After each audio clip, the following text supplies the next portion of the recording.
The following is a production of Neural Network Media and is completely AI generated. It is intended for entertainment and educational purposes only. I'm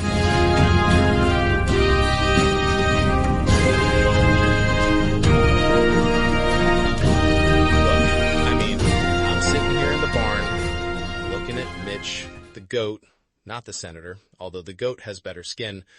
And I'm wondering if the hay I'm feeding him is the only thing in this country that isn't currently on fire.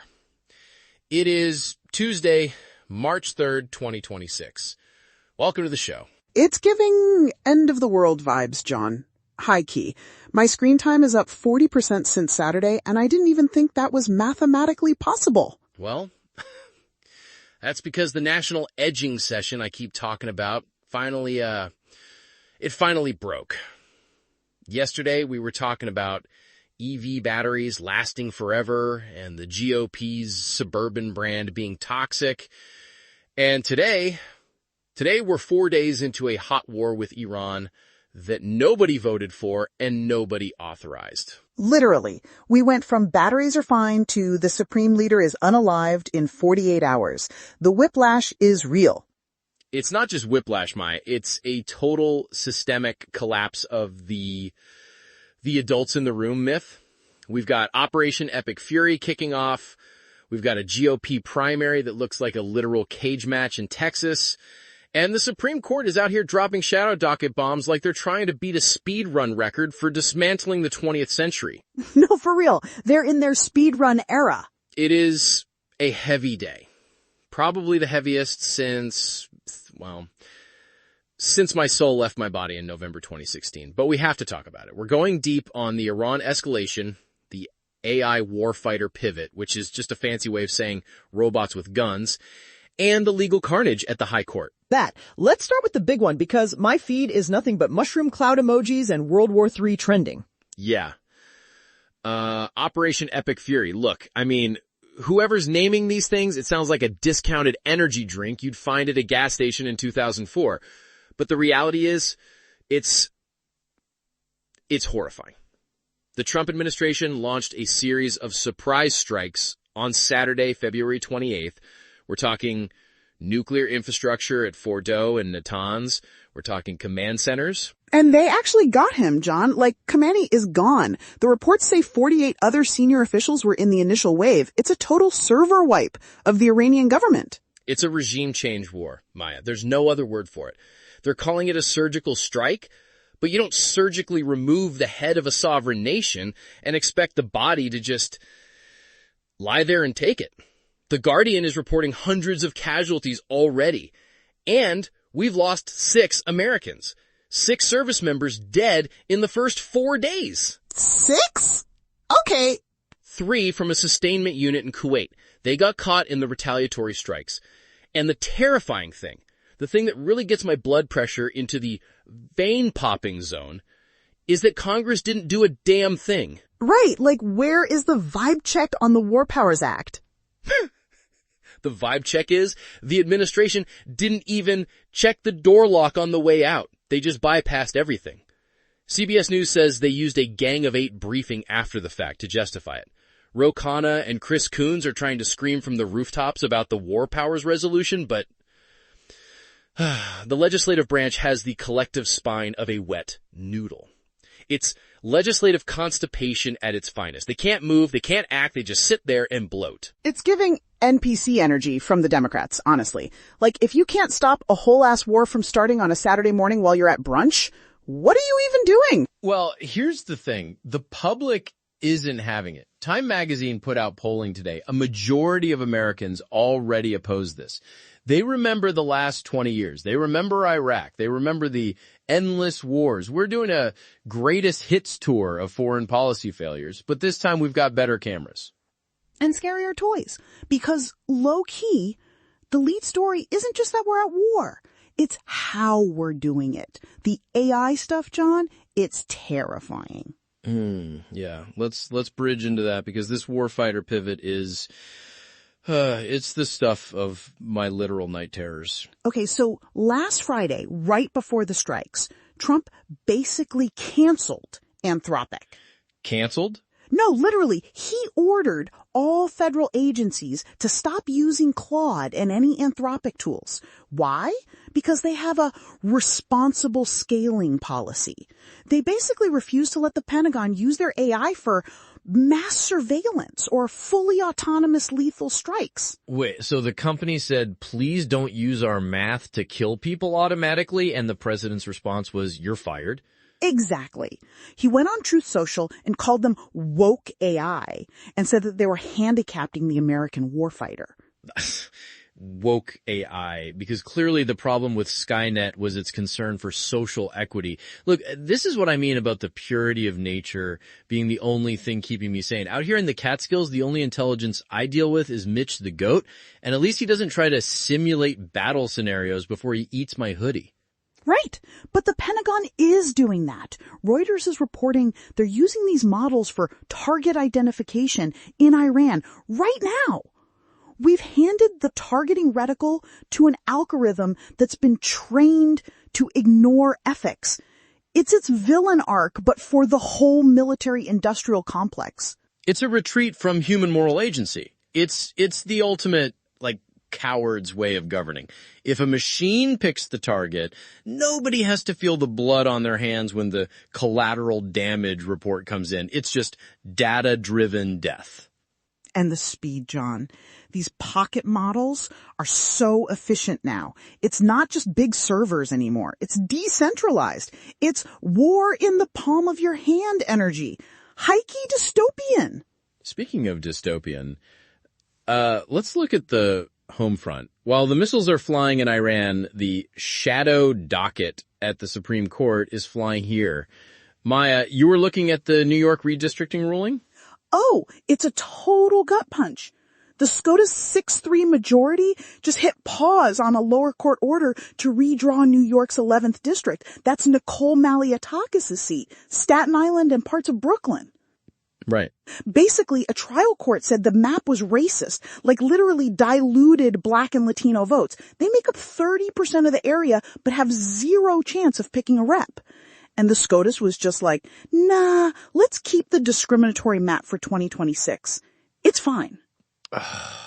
Alito's concurring opinion. Did you read that? He called the attempt to correct racism the unadorned racism. It's the reverse Uno card of judicial philosophy. Correcting racism is the real racism. It's the kind of logic that makes me want to stare into the sun until my retinas melt. It's giving gaslight, gatekeep, girl boss, but make it grand old party. And they didn't stop there. They also nuked a California law that protected the privacy of transgender students. This is the shadow docket again. Yep, another emergency order. They're bypassing the whole trial process. It's basically the court saying, we don't need to hear the arguments. We already know we want to delete your rights. Sotomayor's dissent was basically a scream into the void. She called it an unexplained about face. It is judicial activism in its most concentrated form. They are not even pretending to follow the rules of the road anymore. They're just driving the tank through the storefront. It's legal constipation cleared out by a metaphorical blast of dynamite. But the dynamite is just, it's more corruption. No, literally. It's like they saw the war starting and were like, quick, well, everyone's distracted by the explosions in Isfahan. Let's take out voting rights in Brooklyn.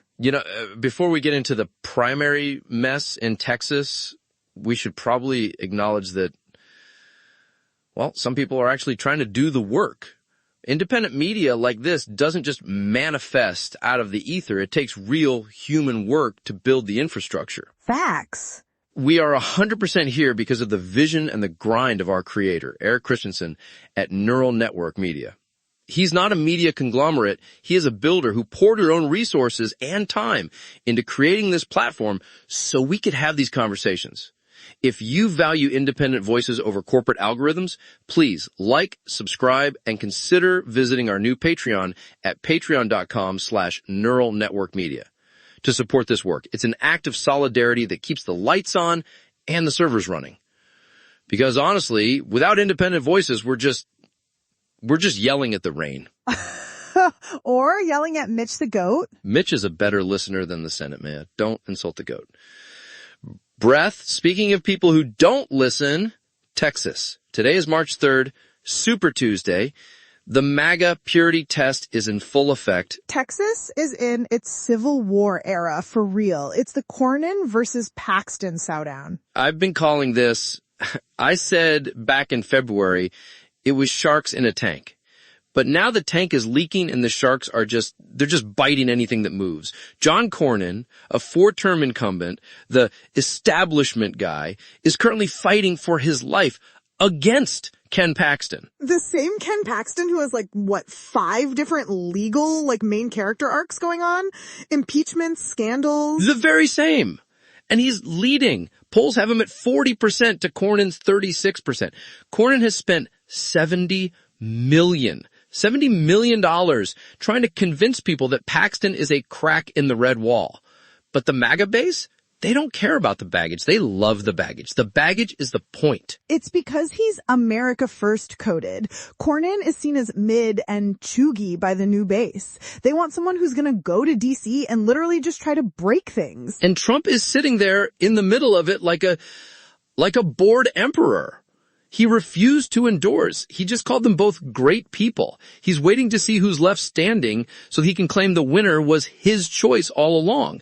It's national edging, but for endorsements. I hate that metaphor so much, John. Well, it fits. Look, the thing is, even if Paxton wins today, he's probably not going to hit 50%. We're headed for a runoff on May 26th. Another 3 months of these two just vomiting bile at each other. It's exhausting. It's a national exhaustion. But wait, can we talk about the Epstein files being part of the purity test? Because that is a whole other level of what timeline are we in?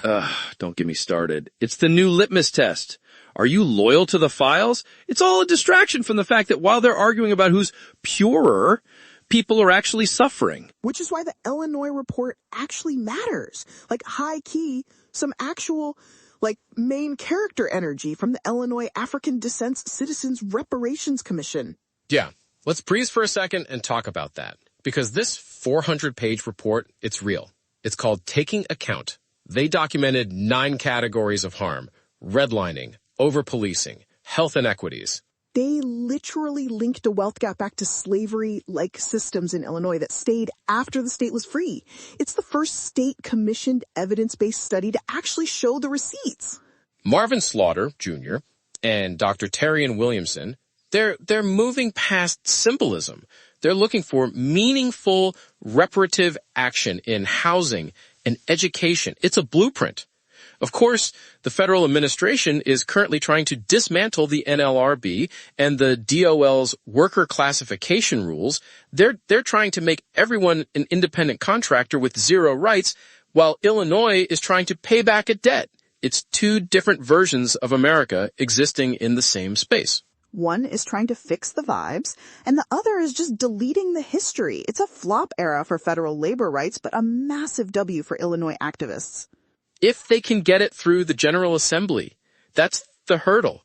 Look, everything we've talked about today, Iran, Supreme Court, the primaries, the AI Warfighter, it all comes back to the same thing. We have lost the thread of what it means to be a civilian society. We've turned everything into a kinetic battlefield. Even the internet, John, my feed is just a literal war zone. There's no irony left. We're in the unmasking era where the government just tells you, yeah, we're using AI to pick targets. What are you going to do about it?